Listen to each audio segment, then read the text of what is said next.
When Jesus came, he literally reset our nature back to the nature of God. And the nature of God is simply this. He commands himself to love because he is love. He declares himself as that. We were made in his image and likeness, that he literally designed and engineered us to flow and to live in the rhythm of what and who he is. So Jesus comes and he fulfills the law so that he could return us back to the fulfillment of everything that never needed a law. Love doesn't need a law. So therefore we are not bound by rules and regulation. We're just bound by God. In the essence of who we are, we live out of the command to love. We live out of the command to love God first. And we live out of the command to love ourselves and our neighbors mutually and equally. Because of what God has given to us through his love, we share a portion of that with ourselves and with others in a mutual experience. And when this gets disrupted, this is when we began to replace the command of love with the command of fear. And fear is where we begin to take control of our core value. We begin to control our identity. We become our own God. And because we, in our original sense, we do not have the ability to create something of our own for it to be perfectly made. It is perfectly flawed. So because we create a perfectly flawed God in ourselves, it ultimately equals fear because it becomes the enemy of the perfect God who is love. So we end up becoming opposition. We end up becoming an adversary to the very thing that we were made to be in oneship with, which is love.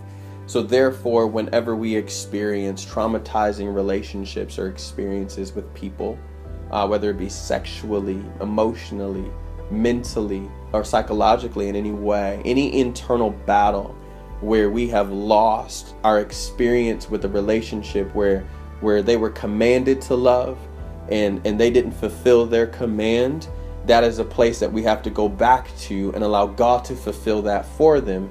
Because if we don't allow God to fulfill a command that somebody else never fulfilled, then what we'll do is we'll try to fulfill it in ourselves, and we're not good at filling up holes that only God can fill with himself. And this is where the place where we begin to create cycles and behaviors and mindsets and so many internal dysfunctions that we create, and we start living by our own truths and doctrines that begin to oppose the truth and doctrine of God.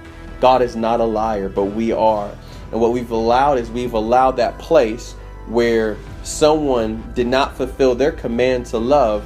We fulfill it of ourselves. We create our own doctrine, our own government, our own constitution, our own belief system to ensure that we never allow anyone to have space in the place where someone unfulfilled their command, so that we will never go void again.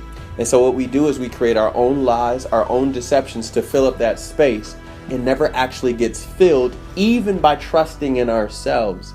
So therefore, the whole point of command, this relationship, heart management based practice for coaching and counseling people, is to get them back to living out of the declaration in which they were made of, which is to live in the likeness and nature and image of God, which is to live out of the command to love and to be loved, so that we could become a lover. And when we begin to restore and fill in those places through God and all those other areas to allow him to be the love that we need and have desperation for in all places, then everything that he adds on to it doesn't change the measure that he already is. So what someone gives is always enough because we already have everything in him. And that's the whole purpose of command, is to help people get back to the place of living in the command to be loved by God, to love God back, so that we in return can love ourselves and love others, so that we can live on the foundation of a command of truth that we deserve to be loved, not because we are deserving, but because he deserves to love us because he is God. And when we flow out of that truth, we never walk in a place where the heart of man will begin to live in its own deception. We are freed from that. We walk in freedom, we walk in grace, we walk in mercy. Anybody who leaves their post, we're no longer broken. we're no longer left unfulfilled. We're no longer left dissatisfied. We're no longer left disappointed. It's literally like, well, God, you fill that space anyways. So every person is replaceable because God fulfills that space for them.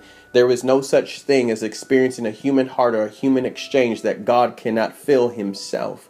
He is irreplaceable. And when we keep God at the core center of love being exchanged and given and received, then there is no such thing for us to experience a continual brokenness to whereas we depend on ourselves and others to declare and command a love that only God himself can totally fulfill. And that is the fullness and core value in the belief system of command.